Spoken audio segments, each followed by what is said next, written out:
The automatic glass doors slid open with a soft beep, revealing a gleaming interior where the gentle scent of lavender essential oil mingled with the rich aroma of coffee from the service counter tucked into the left corner.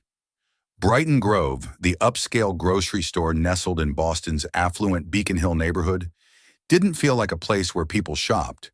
It felt more like a symphony where middle-class patrons in stylish streetwear strolled slowly, picking up imported cheeses, organic wines, and tins of tea labeled as from the highest mountains of Japan. An elderly woman stood just outside the entrance, her left hand clutching an old cloth tote, her right gripping the curved handle of a brown lacquered cane. Her white hair was neatly twisted into a bun at the nape of her neck, her face weathered but not without warmth in her eyes. Her thick beige sweater had frayed elbows, and the soles of her canvas shoes were worn thin, giving her the quiet appearance of someone who lived simply, or rather, someone long acquainted with humility. Mei Lian inhaled gently and stepped inside. Her steps were slow but steady, each one deliberate, as if every movement had been carefully considered. She carried no list, no phone, not even a rolling basket like other women her age. All she had was a clear gaze. She had come to buy something. Her destination was aisle 8, the section labeled premium handcrafted teas. On the topmost shelf sat small, elegant boxes of deep green tea tins, trimmed with gold, each as compact as a gift, printed with the serif font words, Shizuoka Reserve. It was the same tea she had been buying every 2 months since the store opened in 2017. Every visit, she had to ask someone to reach it for her, as the height of the shelf was beyond the ability of her aging legs and trembling arms. Today, Marco wasn't there, the stockroom boy who usually helped her. Perhaps he had the day off. In his place were 2 young employees, one male and one female, chatting nearby, each scrolling on their phones like customers didn't matter as much as whatever was trending in their notifications. Mei Lian spoke, soft yet distinct. "Excuse me, could one of you help me reach that box, please?" They both looked up at once, clearly flustered at being pulled out of their TikTok conversation. The girl gave a lazy nod, turned to her coworker, and raised an eyebrow. "Brian, she's talking to you." Brian didn't move.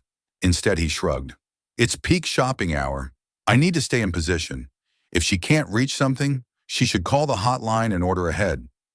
The words dropped with the weight of certainty. There was no obvious malice, just that stinging indifference in his tone. Mei Lian stood still, blinking slowly. Her face didn't shift. Not angry, not protesting. Just silence. A long, quiet pause. "I only need that tea box," she said. Her voice remained gentle, but fatigue had crept in. The girl checked her Apple Watch and sighed. "I'm sorry, ma'am. No one's available right now. Maybe ask someone else?" Just then, from down the aisle, a man in a navy blue blazer walked into view. Brody, the branch manager of Brighton Grove. Clean-cut face, neatly styled hair, pointed chin. He stopped, observed for a few seconds from the opposite aisle. As Mei Lian turned her eyes toward him, seeking help, Brody instinctively took a step back, pretended not to notice, and walked away. And so the elderly woman remained standing before the towering shelf, cane in hand, chin tilted slightly upward, eyes fixed on a box that should have taken no more than 2 seconds to retrieve. A moment that seemed small, but to anyone who saw it, it burned with quiet bitterness. A society of wealth could offer everything, except kindness. At the far end of the aisle, a security camera silently recorded the entire scene. No one noticed, at least not yet. No one noticed the other woman who had just stepped through the front entrance, dressed simply in a charcoal gray utility jacket and plain black sneakers without any visible logo. She walked slowly, holding a red notebook, scanning the room as though it were her first time there. Though in truth, she knew every corner of this store better than anyone currently working inside it. Her name was Lena Huang, and she hadn't come to shop. Lena Huang wasn't the kind of woman anyone stopped to notice when walking by. She had a discreet sort of plainness, the kind of face your eyes might pass over without retaining a single detail. And today, that was her greatest advantage. She didn't need people to see her. She only needed to see them. A light khaki jacket draped over a fully buttoned pale gray shirt, her hair tied low, and unbranded black sneakers, Lena had trained herself to walk like just another anonymous shopper. Unremarkable. Unquestioned. She had done this many times in many places, but never had it felt as heavy as it did walking into Brighton Grove, the store that was supposed to be the flagship of human-centered service in the entire system. She moved slowly, passing by the cheese counter, where two employees were giggling after overhearing a black couple inquire about the weekly promotions board. No one greeted them. No one offered samples. Lena paused for a moment, pretending to look at prices, then quietly pulled a small pen from her pocket and jotted a quick note in her notebook. Q cheese, staff did not greet customers, obvious behavioral bias. She made her way toward the main aisle, back to where the incident with Melian had just taken place. The scene was gone now, but she knew the cameras had captured everything. She also knew a weekly sales report would be submitted early next week, and this store would have massaged the numbers, as usual, since the corporate data never matched the complaints submitted anonymously online. That was exactly why she hadn't informed anyone of this visit, not even the corporate communications team. Officially, Lena was just a market insight evaluator, a title vague enough to be ignored by store staff. But the truth was, 6 months ago, she had quietly acquired a controlling share of Bloom & Birch, the parent company of Brighton Grove, from an investment firm pulling out of the retail sector. A silent acquisition, no press release, no media coverage, no LinkedIn update. She wanted to see for herself whether the company she now owned still lived up to the values its original founders had written. Service is kindness made tangible. But what she'd been seeing over the past month told a different story entirely. Reports blurred, complaints dismissed, customers who left and never came back. And they all had one thing in common. They didn't belong to the star class. She'd first heard that term in a closed-door meeting between the store's branch manager and the training team. Star class, a code phrase for customers deemed worth serving, well-dressed, articulate, and ready to spend.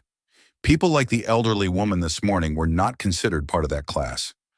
Lena turned down the dry goods aisle, pretending to browse Italian pasta while her ears picked up murmurs behind her.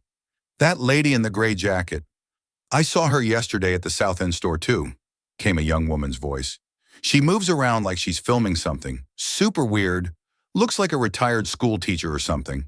Another voice laughed. Maybe she's with the health department? Better be careful. Might be an inspector. Lena allowed herself a faint smile. The rumors were beginning to circulate, just as she'd hoped. She walked over to the stock shelves and approached a young employee. Excuse me, do you know where I can find buckwheat noodles? The boy looked her up and down, his expression showing no effort to hide his boredom. Somewhere past the organic stuff. I'm not really sure. You'll have to find it yourself, lady. Thank you, Lena said softly. Once again, she took out her notebook and wrote, Staff gave incomplete directions, tone disrespectful. It wasn't the first time that day, and she knew it wouldn't be the last. For lunch, she sat alone in the frozen foods corner, a place few customers visited. She didn't go to the hot food counter, didn't order from the cafe. She opened her own lunchbox, a grilled chicken sandwich and a bottle of water, like any other hourly worker. But her eyes kept watching. In the distance, Marco, the stockroom staffer, was hauling a pallet of toilet paper. Sweat beaded on his brow, his t-shirt soaked down the back, but he still smiled when an elderly customer asked for the fish sauce aisle. He personally escorted her there, then returned to quietly clean up a spill he hadn't even made. He was the only one in the store who knew nothing about star class. He served everyone the same. He didn't talk much. He just did the work, and he had been deemed unfit for a supervisor role due to lack of professional communication. Lena had reviewed the entire HR file. He had been denied promotion 3 times, despite being the top performer in his department. She had read the complaint he submitted to HR and the response from Brody, a cold, formulaic reply that closed the matter with 4 chilling words. It's not your time. But today, Lena had made her first note in a new section of her notebook. Reassignments needed. And the first name on that list was Brody. The afternoon shift at Brighton Grove was usually calmer than the morning one. The golden sunlight streamed through the tall windows, casting a soft glow on the imported food displays, making everything look even more luxurious than it truly was. Customers who came during this time were textbook star-class types, the ones who drove Teslas, wore AirPods, asked about nitrate levels in organic beef, and requested that each carrot be individually wrapped, if possible. Lena stood by the frozen food section, pretending to browse boxes of handmade ravioli. In truth, she was observing a conversation just a few meters away, between Brody and a new employee named Evan. Evan looked confused as Brody instructed him to use the official, elevated hospitality language with customers, which meant you couldn't say buy, but had to say select. You couldn't say out of stock, only temporarily unavailable. Evan hesitantly asked, "But what do I say if a customer asks why it's out of stock?" Brody rolled his eyes, leaned in, and spoke just low enough for Lena to hear. "We don't serve people who ask why. They're not our target clientele. You need to learn which customers are worth keeping." Lena looked down at the pasta box in her hand. She didn't feel hungry anymore. Nothing in the store appealed to her now. Everything she had seen throughout the day confirmed her gut feeling, a covert culture of selective service. Nothing was officially written, but the behavior had become instinctual, as if carefully trained. She turned and walked toward the stockroom, where Marco was quietly placing cartons onto a high shelf. He didn't notice anyone approaching. When Lena drew near, her voice was soft enough not to draw attention. "Excuse me, do you know if the jasmine tea is back in stock?"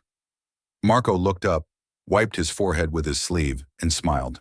"Jasmine tea? The small gold tin with the dragon logo, right?" Lena nodded. "Yeah, I saw a couple of boxes come in this morning. I can go check for you. Just a sec." No hesitation, no deferral, no passing the task to someone else. He walked straight into the storage area. 5 minutes later, Marco returned with the tin in hand, packaged as if it held something sacred. He handed it to her like she was his first and most important customer of the day. Lena thanked him, then asked, "You always this helpful?" Marco laughed and shook his head. "Nah, just with tea lovers. Y'all are a peaceful bunch." She didn't laugh, but something flickered in her eyes. Not because of the joke, but because of Marco himself. He wasn't performing. He wasn't mimicking the star-class language. He was simply kind. "Why didn't you ever work the front?" she asked casually, sounding like just another curious shopper. Marco shrugged, voice slowing a little. "I tried. Twice. But I guess I don't sound fancy enough. Had one customer complain about my English. Said I sounded like I was from the docks, not a grocery store." "Didn't you grow up in Boston?" "Yeah, but Southie. Accent sticks." She didn't ask further. She had learned enough. Lena returned to the bakery counter, sipping water as she unlocked her phone. She wasn't scrolling through social media or texting. She opened the internal HR app of Bloom & Birch, where she had the highest level of access. Marco's profile came up in a few taps. Start date, 5 years ago. Current position, logistics, stock level. Number of promotion proposals, 3. Manager's notes, strong performance. Positive customer feedback. Needs to improve speech for alignment with premium service standards. Lena tapped into the notes section and added a quiet line. Reconsider for promotion pending field evaluation. She didn't hit send. Not yet. But that line would be the first signal of a much bigger shift. Every transformation starts with the small pieces no one values. She stood up and walked to the juice bar, where Evan was bowing his head in front of a frustrated customer who couldn't find her favorite juice on the shelf. "Do you even know where the organic cantaloupe juice is? The one with the green label?" "I come here every week and I've never had to ask before." Evan hesitated. "I think today's shipment didn't come in full." The customer shot him a glare. "Then who's responsible for that? I don't come here to be treated like I'm at a street market." Not far away, Brody stood with his arms crossed. He didn't step in to help Evan. He simply watched. Lena approached and stood directly behind Brody. No one noticed her. Brody turned, startled to find Lena standing there, and frowned. "Can I help you, ma'am?" Lena smiled, her eyes still on Evan. "Number. But maybe you should help your staff." Then she walked away, saying nothing more. Brody stared after her, his expression beginning to falter. Something felt off. She didn't seem like a regular customer. And in that moment, Brody, the man who had built his career on a selective customer curation system for the past 2 years, had finally encountered someone who didn't need to be served because she would decide who should serve whom. Friday morning. The air outside in Boston was crisp and cold. A thin layer of mist hovered above the glass roof of Brighton Grove, and the light that filtered through each pane gave the interior a glow, an artificial radiance. But inside, that glow didn't shine on everyone. Lena returned to the store earlier than usual. She wanted to observe the staff in their most unguarded state, before they had time to perform. The fruit section was still being arranged, and the smell of coffee from the automatic machine mixed with the soft murmur of the morning crew. She didn't come through the main entrance. Today she entered through the supplier's gate in the back, the one used only by stockroom staff and managers. As the door opened, she caught sight of Marco crouched down, inspecting inventory. Nearby was a pallet box with its straps broken, rolls of toilet paper scattered across the floor. Another employee stood by, wearing a Brighton Grove polo, phone in hand, casually nudging one of the rolls under the shelf with his foot. "Just leave it. Someone else will clean it," he muttered, not even looking up. Marco said nothing. He simply bent down and picked up each roll, hands shaking slightly from the cold. Lena walked by quietly, unnoticed, but her eyes didn't leave that moment for a second. She moved on toward the management office where Brody typically worked in the glass-walled mezzanine. She didn't enter. She just stood close enough to hear the internal communication system. "There's a VIP tasting event tonight," Brody said through the radio, his tone flat. "Pick the front-facing team. Ms. Kelly, Jason, and Tina. Clean look, good communication. Don't let Marco out front, okay? Also, make sure no guests ask about the woman with the low ponytail. Still haven't figured out who she is." Lena pulled out her phone and recorded the entire exchange. She emailed the file to herself under a simple subject: Bias Protocol Evidence 1. She returned to the main lobby, walking slowly as usual. A group of staff stood near the entrance, holding clipboards to check off guests. On the iPad screen was a numbered list from 1 to 3, each linked to a color: blue, star class; yellow, neutral; gray, low priority. She stepped forward, playing the part of a normal customer. A blonde staff member greeted her with a smile. "Hi there. Are you joining us for the experience sampling today?" Lena gave a small nod. She said nothing else. The employee glanced at her name, typed it in, and her expression shifted slightly. You're not pre-registered, but that's okay." She tapped the gray field. A small dot appeared on the bottom left corner of the name tag handed to Lena, a code understood only by store insiders. Lena pinned it to her chest and quietly stepped into the gourmet tasting experience area. She didn't need to ask. She already knew. Guests had been color-coded. Those with blue dots were offered rare samples and personal consultation. Those with gray could only observe from the sidelines. 15 minutes later, a black woman in a worn coat stood near the wine display and was denied a sample. The reason? This product hasn't received FDA clearance for general tasting. A vague, incorrect explanation, only ever used for those who didn't look like regulars. Lena walked up to the woman and asked gently, "They told you couldn't try it?" The woman gave a faint, strained laugh. "It's all right. I'm used to it. They say it nicely, but you can always tell." Lena placed a hand on her shoulder. "It's not you that's wrong. It's their system." Then she stepped back and wrote in her red notebook, "Customer rejection based on appearance. Verified." That afternoon on the second-floor staff room, Brody held a private team meeting. Lena didn't attend, but she had a mini recorder installed during a previous visit. His voice came through clearly in her earpiece as she sat quietly at the cafe corner. "HQ's doing a surprise check this afternoon. Watch your words. Guide customer interactions. And that lady with the red notebook, don't let anyone talk to her too long. Avoid complications." Light laughter followed. Another voice chimed in. "She looks like some retired teacher but acts all intense." Brody concluded, "Stick with star first service style.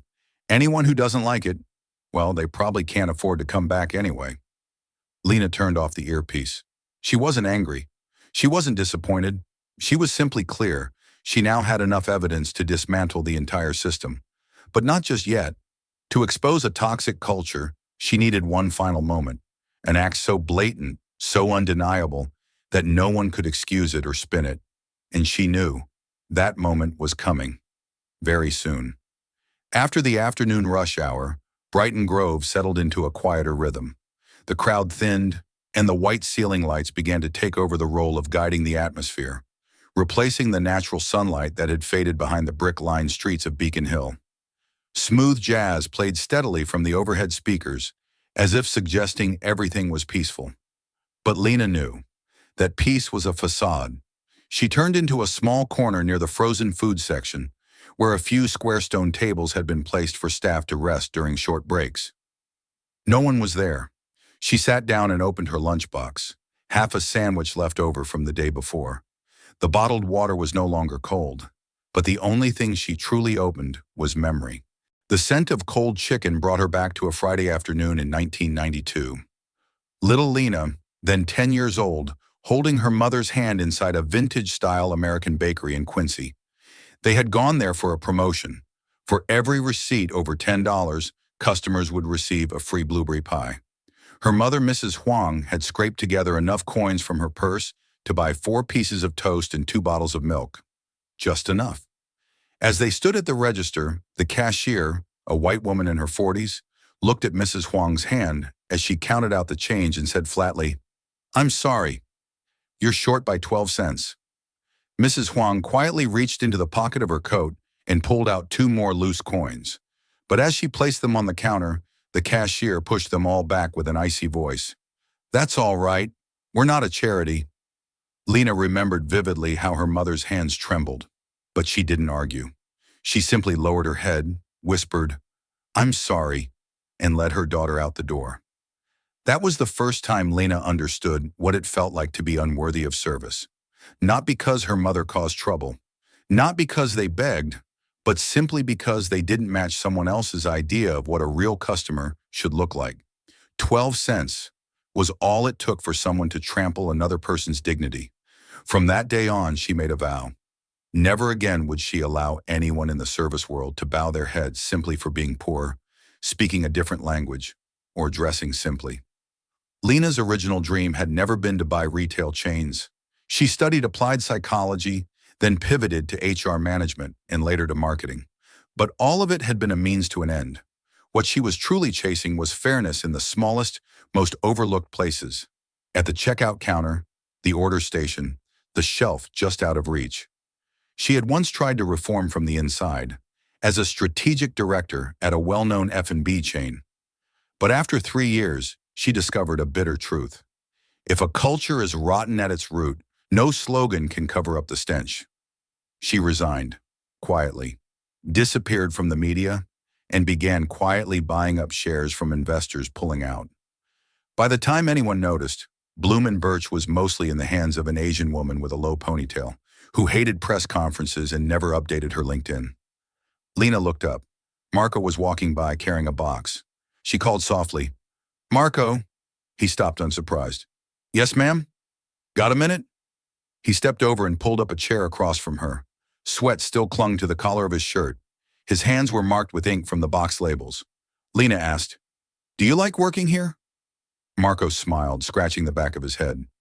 "Well, the job's a job. I like the people who shop here more than some of the ones I work for." She tilted her head. "Why do you say that?" "Customers. Most of them are just here for food. But staff? They're here for status." She stayed silent.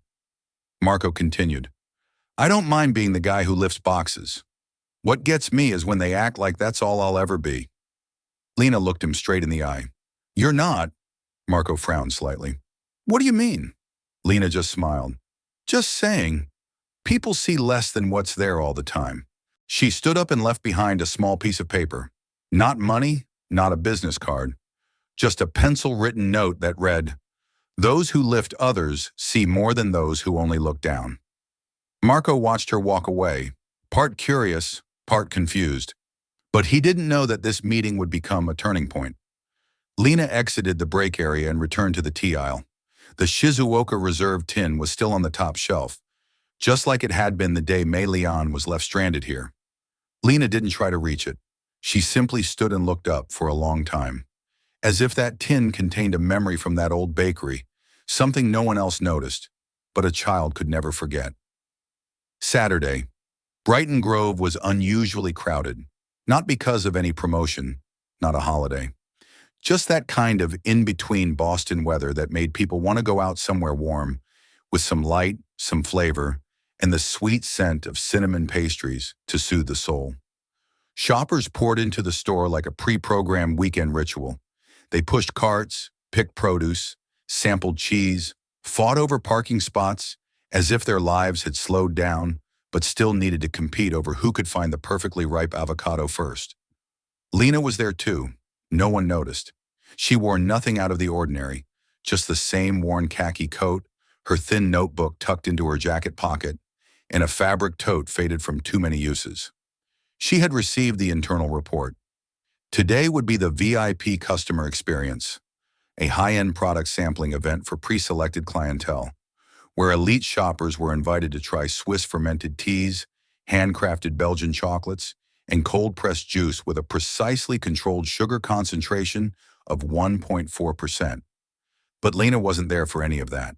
She was there for another reason. 10:32 a.m. From the far end of the tea aisle, Mei Lian entered the store. Same frayed beige sweater, same familiar wooden cane, and the floral fabric bag folded neatly in her left hand. She walked slower than last time, more hunched. Lena watched her from behind a freezer unit, heart sinking slightly at how unsteady her gait had become. The old woman didn't ask anyone for help, didn't look for a staff member. She simply moved toward aisle 8, the Japanese tea shelf, where the green tins still sat perched on the highest tier, displayed more like decorative pieces than actual merchandise. Something in Mei Lian's eyes made Lena's throat tighten. A determination so unreasonable, so defiant, it was as if today she had decided. She would get that tea herself, no matter what. One hand on the cane, she reached with the other toward the lowest shelf. She tried to tiptoe, inching her body upward by pressing against the second tier. The shelving was not built for elderly or shorter individuals. The distance from the third shelf to the top was nearly the length of an adult arm, with no step stool or support ledge in sight. Her knees quivered slightly. Her hands began to slip as she tried to grip the edge of a cardboard box. Lena instinctively took a step forward, but stopped. She wanted to see if anyone else would act first, if any employee would notice and intervene. At the end of the aisle, a group of staff were arranging signage for the VIP event, including Brian, the employee who had dismissed the elderly woman last time, and Tina, the store's target customer engagement lead. Both saw Mei Lian but only glanced for a second before turning away. Brian mumbled something unintelligible. Tina chuckled and shook her head. No one stepped in. A middle-aged man walked by, paused for a moment, then continued on like he hadn't seen anything. Lena clenched her fist but stayed still. Mei Lian was now trying to push herself up using the edge of the lower shelf. Her trembling hand reached for the green tea tin, tucked in the far back corner of the top shelf. And then, the first box fell, not the one she was reaching for. Another one, stacked unevenly above, slipped out of position, tumbled down, and struck her arm before landing with a dull thud on the floor. Startled, she stepped back, her cane wobbling. Then 3 more tins fell. One of them landed squarely on her foot. She froze, her hand reflexively releasing the cane. It dropped to the floor, clattering sharply against a metal basket, loud enough to turn every head in the aisle. Mei Lian stood frozen for a few seconds, then slowly bent down to retrieve her cane. But her knees wouldn't cooperate. She sank, one hand on her knee, one hand on the floor, trying to balance herself. No one rushed over, not a single person. Brody appeared at the end of the aisle. He saw it all. An elderly woman on her knees, tea tins scattered around her cane lying over a meter away. He didn't run to her, didn't call for medical help. He stood 3 steps away and called out loudly enough for others to hear, "Ma'am, you can't do that here. You're making a mess and it's unsafe." Mei Lian looked up, eyes glistening. She didn't speak. She just stared at Brody, her gaze not angry, but filled with a question he wasn't equipped to understand. Another staffer passed by and quickly snapped a photo on their phone. A customer mumbled, Someone should help her. But no one moved. Everyone stood around like spectators watching an unusual scene. A person who didn't fit the profile, daring to touch premium display products uninvited. Marco emerged from the frozen section, still holding the inventory checklist. He ran over immediately, no questions, no hesitation, kneeling to support the old woman like it was instinct. "You okay, ma'am?" he asked softly, eyes scanning her leg. "Did something hit you?" She shook her head, tears already streaking her cheeks. I didn't want to bother anyone. I just wanted to get one box of tea." Brody stepped forward, not to help, but to take control. He grabbed his radio and called security. "We have a customer creating a hazard in the tea aisle, requesting security and cleanup." Marco heard it. He turned, his voice suddenly taut. "She's not creating a hazard. She just needed a little help." Brody didn't respond. He looked at Marco with a warning glare, as if to say, "You've crossed a line." Then he turned to Mei Lian, cold and composed. "If you're injured, we'll have to file this as an incident. But we cannot allow customers to climb shelves. That violates store safety policy." Mei Lian clutched Marco's arm gently. She didn't speak, but her sigh, barely audible, carried louder than any excuse. Lena, standing near the wine section, heard it clearer than anything else in the room. She walked forward, this time no longer hiding behind shelving. She passed Brody without a glance, stepped straight to Marco and the old woman, knelt beside them, picked up the cane, and offered it with both hands. "You shouldn't have had to do this alone," she said, looking directly into the woman's eyes. Then she stood, turned toward Brody, and spoke in a calm but tight voice. "You just failed a test you didn't even know you were taking." Brody frowned. "Excuse me?" Lena didn't answer. She bent down, picked up each of the fallen tea boxes, returned them to the shelf, and then pulled out her phone. One tap. A moment later, Brody's radio lit up with a system alert. Lena Huang, CEO, Bloom & Birch, entered store Brighton Grove. Brody's face turned ghost white. His hand slipped and the radio fell, hitting his leg with a hollow clack.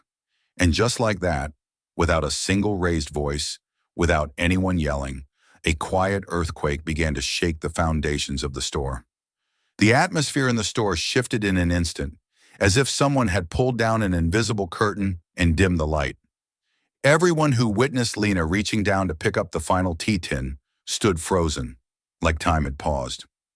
A few customers quietly stepped back, sensing that what had just occurred went far beyond a typical customer service situation. That moment of stillness, barely 5 seconds, was living proof of a system long conditioned to look away. When people don't know what's right, they choose to stand still.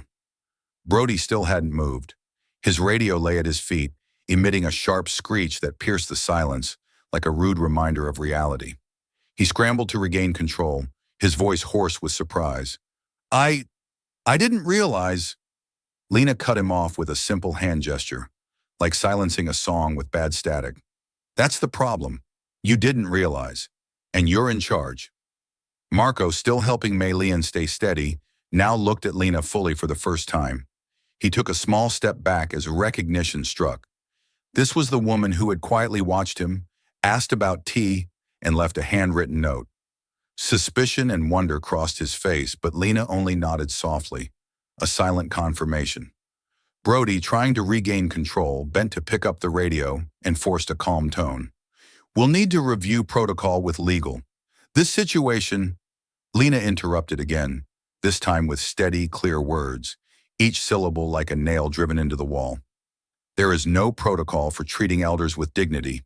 There's just decency, and your store failed it." He went quiet, not out of agreement, but because he knew any argument now was pointless. Shortly after, 2 internal security officers arrived. One of them was Malik, the regular door guard, the one who smiled at Lena every morning, but had never asked her name. He looked at Brody, then turned to Lena, as if awaiting instruction. Lena didn't need to say a word. Malik bowed slightly, then signaled to a team member to escort Mei Lian to the customer care lounge in the back to rest. Marco went with her. As they walked, Lena overheard Mei Lian whisper, "I didn't mean to cause trouble. I just didn't want to bother anyone. Lena clenched her fists inside her coat pockets. That sentence, so simple it hurt, lodged itself inside her chest like a blade to an old wound she thought had long since turned to stone. As the care room door closed behind them, Brody stepped closer, his voice lowered. Look, I didn't mean any disrespect. I was just trying to follow procedure. Procedure? Lena repeated. Is there a written procedure for ignoring an old woman in pain? For letting boxes fall on her? For summoning security before offering help? Brody was speechless. He looked away, then quickly seized on what he thought was a lifeline. We had no idea who you were. Had we known, Lena let out a quiet laugh, humorless. Exactly. You would have treated me differently. That's precisely the point. An announcement crackled over the store intercom. Attention associates, floor 2 team leads, please report to HR in 15 minutes for a priority review. Lena looked up at the rows of sterile white lights on the ceiling, her eyes no longer calm. Beneath her composed surface simmered a rage governed only by restraint. She turned to Brody, her voice nearly a whisper. I walked this store for 5 days. I was spoken down to. I was ignored, categorized, and I was only here because people like you don't believe this place needs to change. Brody opened his mouth to argue, but then looked around and saw 3 staff members nearby. They wore headsets, but their eyes were on him. No one spoke. No one defended him. That silence was its own kind of verdict. Lena pulled out her phone, opened the internal admin app. With a face scan and a PIN code, she entered a command. Access restriction. Brighton Grove. ID. Brody T. Ellison. Role. Store manager. Effective. Immediate. When the command was sent, the access system for the management office on the 2nd floor auto-disabled his credentials. Brody knew what that meant. He didn't need to test it. He just bowed his head. For the first time since Lena had walked into the store, he had nothing left to say. Lena didn't leave right away. She walked up to the mezzanine, entered the small office where Brody had once monitored customer behavior via security cameras. She turned off the monitor, removed the old name tag still hanging on the chair, placed it on the desk, then opened the filing cabinet. From inside, she pulled out a folder labeled Priority Culture Audit, Brighton Grove, Phase 1. It was the document she had quietly compiled over the past 7 days. Every instance of disrespect, every negative comment directed at a non-standard customer, every meeting with coded language. It was all there. When she returned to the main floor, everything looked normal. Customers were still shopping, staff were still scanning barcodes, but no one was smiling. Everyone knew something had shifted, not just because an old woman had fallen, not just because a CEO had revealed herself, but because, for the first time, they realized someone had seen everything, and this time, that someone had the power to act. The atmosphere at Brighton Grove that afternoon no longer resembled any previous day. Customers still came and went, items were still scanned at the registers, and the store's intercom continued announcing the upcoming Wellness Wednesday event. Yet a strange, dense stillness hung over the entire store, like a quiet storm forming beneath the glossy wooden floors, and everyone standing on them could feel the tremor building. They just didn't know when it would strike. Lena left the upstairs office and headed directly to the internal staff lounge, a space where team leads, department heads, and key staff usually took their mid-shift breaks. Inside, the lights were soft. A mini fridge hummed in the back corner, and a whiteboard still bore the words from the last team meeting. Make every interaction count. Target the right customer. She stood before the board for a moment, her gaze not full of judgment, but of someone who had just confirmed what they long suspected, that certain cultures don't need to be written down to spread like mold. Moments later, Malik, the head of store security, entered carrying a folder. He placed it on the table and nodded slightly. The boardroom's ready. They're all waiting. Lena nodded back. She wasn't in a rush. She opened the folder and reviewed the list one last time of those summoned to the emergency meeting. It wasn't just Brody. Also present were 3 service team leads, the head of internal training, and a legal representative from the regional office, all individuals who had directly or indirectly enabled the customer classification practice over the past 2 years. 10 minutes later, in the central meeting room on the ground floor, Typically used only for training sessions or upper-level conferences, everyone was seated. The U-shaped table was arranged neatly, black leather chairs lined up in order, and the presentation screen was already linked to the projector. When Lena entered, no one stood, not out of disrespect, but because they genuinely didn't know how to respond to the person they'd once dismissed as the odd woman always jotting notes. Brody sat in the far left corner, hands clasped, eyes downcast, stripped of his usual confidence. In front of him lay an incident report, suggested by legal that very day, detailing the events involving Mrs. Mei Lian, with statements from 3 other employees admitting they had failed to intervene in time. But that document wasn't what Lena cared most about. She walked to the front of the room and connected her laptop to the projector. The screen came to life. No images, no charts. Just one bold line in Helvetica font. Lena Huang, Chairwoman and CEO, Bloom and Birch Group. A small gasp rippled through the room. Someone dropped a pen. A woman covered her mouth. No one spoke. Lena didn't introduce herself. She stood quietly, letting the name on the screen speak for itself. A few glanced at Brody. He bowed his head even lower. Then Lena began, her voice steady, devoid of dramatics. I walked into this store as an old woman, as a poor woman, as an immigrant, as someone who wasn't worth your time. I was watched, ignored, categorized, and dismissed. Not once, but repeatedly. She paused, scanning the room. But I wasn't here to test individuals. I came to expose a system. Click. The screen shifted to surveillance footage. Day 2. Brian refusing to help the elderly woman reach the tea. Lena nearby, writing. Day 3. Tina denying a black customer a tasting sample. Day 5. Brody calling security instead of offering a hand. Each clip lasted no more than 10 seconds. But the silence they left behind stretched endlessly. Lena didn't add commentary. She clicked again. The screen went black. A single white line appeared. This is not a training problem. This is a leadership problem. Turning back to the room, she said, we built this brand on values, on warmth, on accessibility. But what you've built in this store is a class system. Malik entered, handing her another folder. Inside, 3 formal suspension notices, Brody, Tina, and Brian. No one protested. It was as if they already knew this was coming. She handed the folder to HR and continued. There will be a full audit. We're bringing in external observers. And starting next month, this store will pilot a new model. No customer ratings, no appearance-based filters. Every person who walks through that door gets the same welcome. Or they leave. Someone tried to interject, the head of training. But some of our regulars might feel displaced by the change. Lena met his gaze. If they feel displaced by basic human respect, then maybe they were never the kind of customers we should cater to. Silence. Not the silence of fear, but the kind that marks the end of an era. Lena shut her laptop, preparing to leave. But before stepping out, she turned one last time and said, her voice lower than usual, you all thought I was nobody. A teacher, a widow, a watcher. The truth is, I was never invisible. You just didn't look close enough.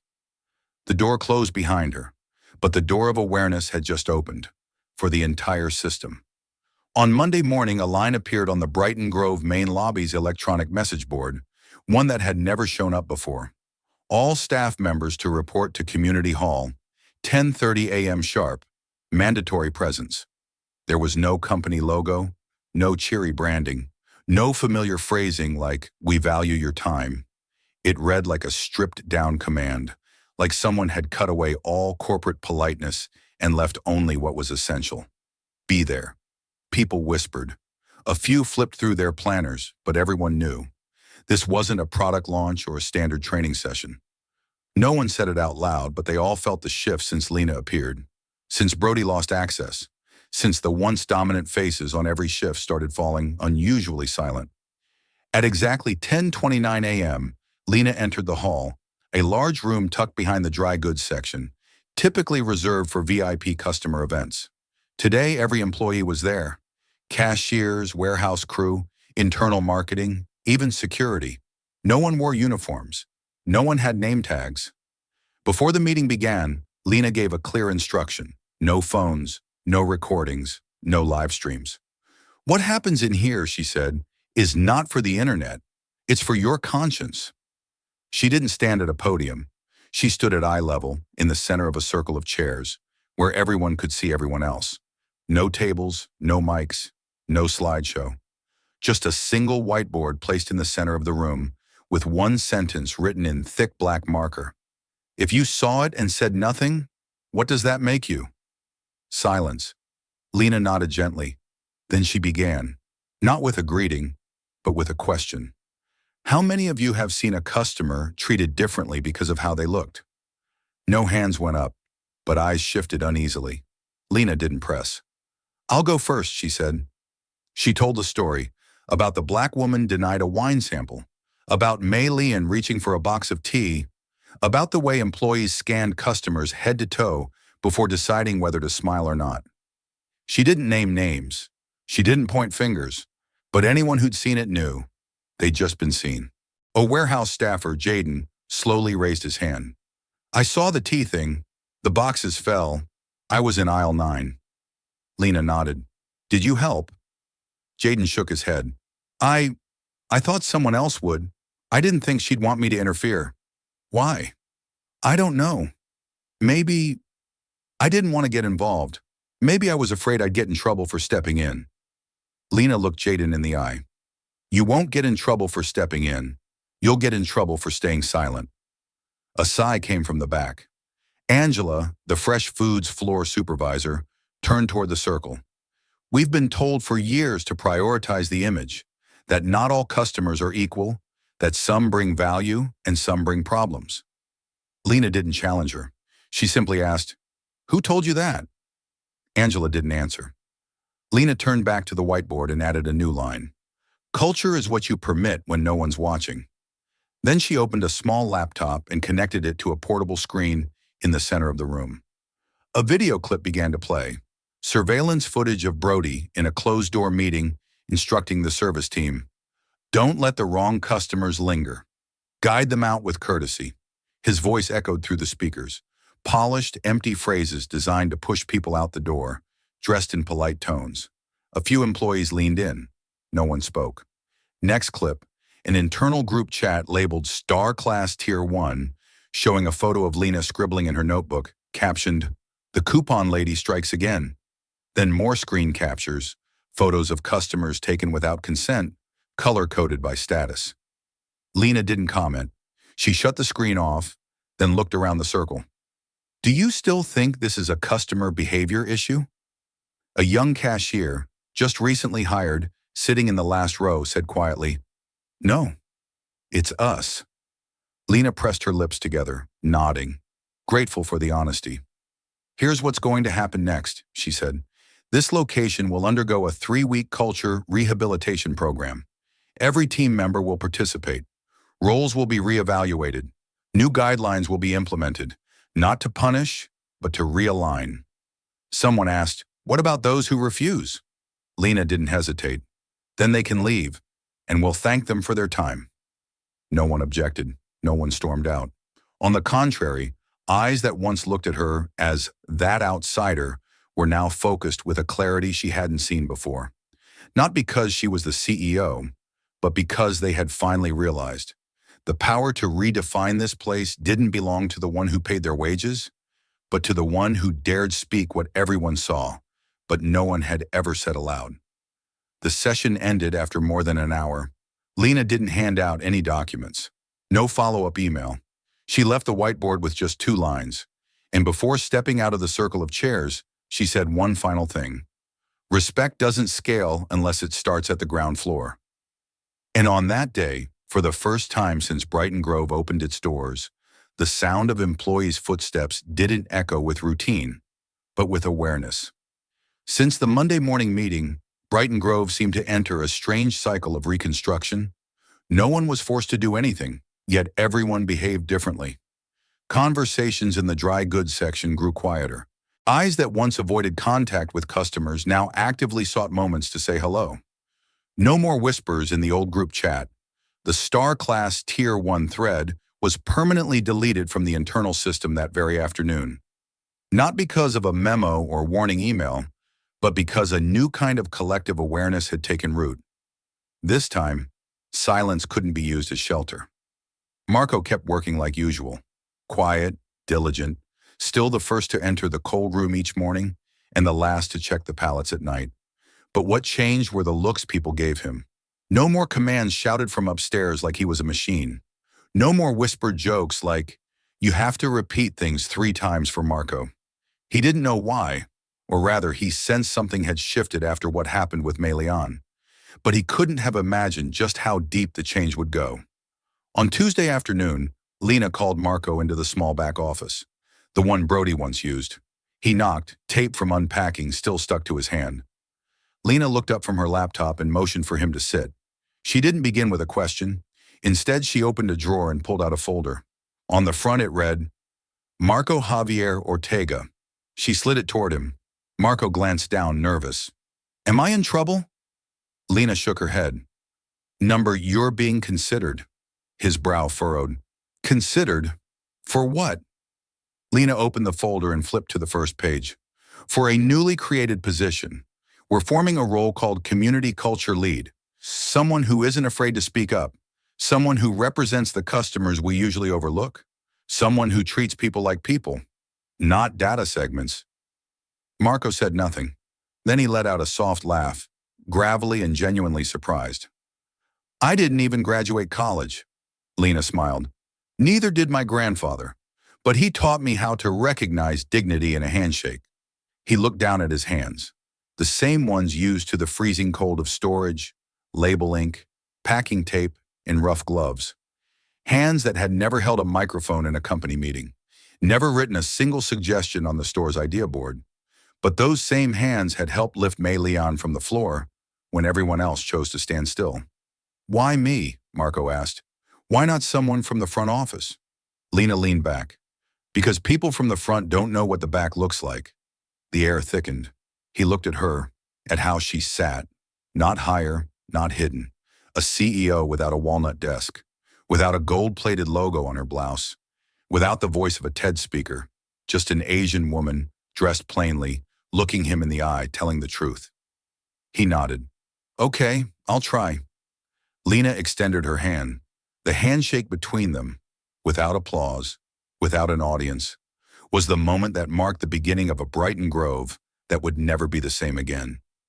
News of Marco's appointment spread internally overnight. No official email, no company announcement. Just the next morning, everyone saw him walk into the daily huddle, not as a stock boy, but as the new meeting led. He stood in front of the whiteboard, holding a dry erase marker, and began with one question. "If your grandma walked in here, would she be proud of how you treated her?" A few people smiled. Some looked down. Then someone raised their hand. It was Angela, the same supervisor who once feared losing VIP clients. She said, "I used to think kindness was optional, like nice if you could, but not required. But last week, I realized it's the only real currency we have." No applause, no interruptions. Marco wrote on the board, "Kindness is not extra," then underlined it. That morning's meeting ran longer than scheduled. No one left early. Later that day, as Lena walked past the cold storage section, she saw Marco teaching a new hire how to handle customer returns without receipts. "Start with the assumption that they're telling the truth," Marco said. The new hire nodded. No arguments, no confusion. He understood this wasn't company policy. It was a principle passed down by someone who'd once worked in the shadows. On her way out, Lena stopped by the tea shelf. The Shizuoka Reserve tin still sat high up, but this time below it, there was a small handwritten sign. "If it's out of reach, we'll help you get it, no matter who you are." There was no company logo, no barcode. It didn't match any corporate formatting. Someone had written it by hand. Black marker. Slanted, neat, firm strokes. Looked like Marco's handwriting. Lena smiled gently, then walked away. She knew, with the right person chosen, a broken system could be rebuilt from scratch, not through grand declarations, but through one honest question and one decent act. Saturday afternoon, something felt different at Brighton Grove. It wasn't the music. It wasn't the number of customers. It was the sense of presence, as if the store had opened today not just to sell products, but to prove that something had changed. People walked in without being scanned by judgmental glances. Greetings became more genuine, less rehearsed, and the tea aisle, once a quiet symbol of indifference, had now become the center of attention. A small group of customers gathered there, not because of a promotional event, but due to a curious announcement over the store's speaker that morning. At 3 p.m., please join us at the tea aisle for a short moment of appreciation. No one knew exactly what to expect. But after the week that had unfolded, the anonymous CEO revealing her identity, the key staff members being reassigned, everyone inside the store had a sense that this moment would not be like any other marketing campaign. Lena arrived on time. No PR team, no host, no stage. She simply stood next to the tea display, beside a small wooden stepladder, painted in soft ivory, placed gently against the shelf like a silent apology to everyone who had ever reached and failed. To her left stood Marco, wearing a dark gray shirt, a faint streak of ink still on his arm from that morning's inventory. He said little. He simply held a familiar tea box in his hands, the same kind that had fallen just 2 weeks earlier, causing an old woman to collapse onto the hardwood floor. And now they waited for her. At 3:02 p.m., Mrs. May Leon arrived. No one escorted her. No one guided her. She walked slowly with confidence. Her usual beige sweater had been replaced by a thick olive green cardigan. Her hair was neatly tied, and her cloth tote now featured a new embroidery, a red camellia flower.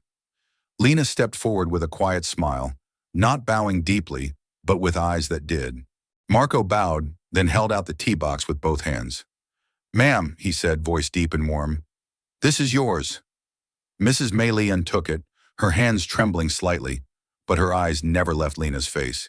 She asked quietly, "You were the one, weren't you?" Lena nodded. "And I was also the one who stood 4 steps away and did nothing." The old woman offered no scolding. She simply placed her hand on the box, then turned to the people watching nearby, her voice not loud but clear enough to carry. "I've lived in this city for 52 years.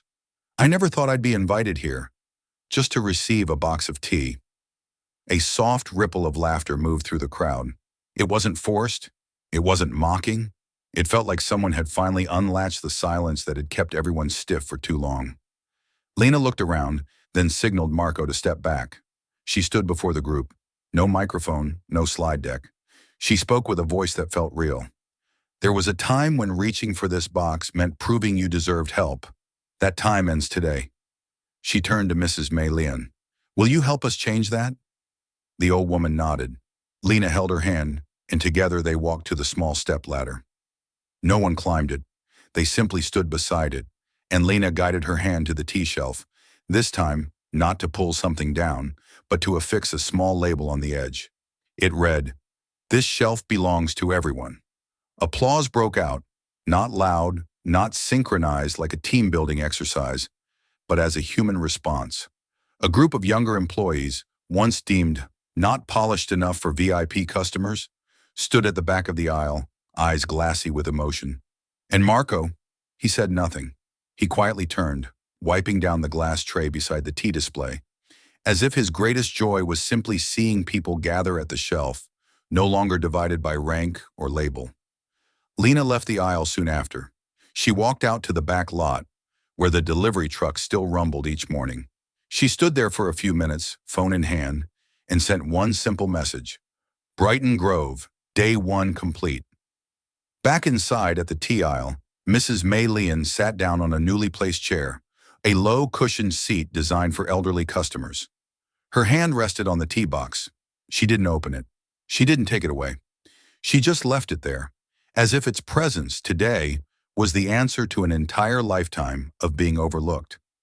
3 weeks after Tea Box Day, an unexpected photo appeared on the front page of the New York Times culture section. It wasn't a studio shot, no lighting setup, no backdrop, no one posing. It was simply a candid moment. Lena slightly bowing, her hand clasping Mrs. May Leon's in front of the highest tea shelf at Brighton Grove. Beside them, a small handwritten label read in black marker, "This shelf belongs to everyone." The article's headline, The trillion-dollar tea box, how a grocery store rethought respect. Inside was a detailed story, not about a CEO in disguise, not about a PR twist, but about how one small act can shift an entire system that once felt immovable. The writer described the look in Marco's eyes as he handed over the tea box, the soft knock of a wooden cane on the tiled floor, and even quoted from the staff circle meeting where Lena had written, "If you saw it and said nothing, what does that make you?" Within 24 hours, the piece went viral across social media. TikTok filled with video breakdowns of the green tea case study. A group of law students launched a campaign called the Shelf Standard, advocating for public services to treat elders and immigrants with dignity. A teacher in Minnesota wrote, "It's the first time my students ever asked to discuss the topic of public honor because of a tea box." A worker from a different retail chain posted a tearful video confessing that she had once done exactly what Brody had done, turned away as an elderly woman fell, and to this day still didn't feel worthy of forgiveness. Bloom and Birch announced that the Shelf program would be rolled out to all 47 locations over the next year, alongside a newly established internal cultural leadership team, headed by Marco Ortega. He didn't appear on TV, he didn't give interviews, but every week he led a roundtable for all new employees, always starting with the same question. If your grandmother walked in today, what would she say about you? As for Lena, she remained silent. She declined all TED Talk invites, all documentary offers. When asked why, she simply said, "I didn't do anything remarkable.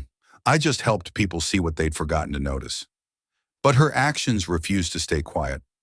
A month later, at the National Conference on Community Service, she was unexpectedly awarded the Human Dignity Innovator Prize, an honor rarely given outside major social reformers. She took the stage in her usual simple outfit and said exactly 4 sentences. "Kindness doesn't require a dress code. Compassion doesn't need credentials. Dignity isn't a gift. It's a default." The entire hall stood up. No one had to ask. They rose like it was instinct. At Brighton Grove, Mrs. May Leon still visited every 2 weeks. She was always greeted by name. Her cane now carried a small yellow ribbon, gifted by a 10-year-old boy whose mother read him the article on her iPad. She still came alone, still chose the same tea, but she no longer had to reach for it. A white wooden stool now stood at the end of the aisle, engraved with the words, "For those who once had to reach alone." This story didn't end with boosted revenue or ranking charts. It ended, or rather, it began, with the first time a luxury service system acknowledged that listening doesn't waste time. It rewires a whole society. And if you've listened this far, if you've ever witnessed someone being overlooked in a public place and didn't know what to do, remember this: a tea box once sat too high, a grandmother once stood too small, and a kind person once went unnoticed. You don't need power to change the world. You just need to step forward when others look away. If you believe kindness shouldn't wait for someone to be deserving, like this video, subscribe to the channel and share this story with someone who needs to be reminded. They deserve to be helped, greeted, and seen, because a fairer world doesn't begin with policy. It begins at the shelf, with a glance, with you.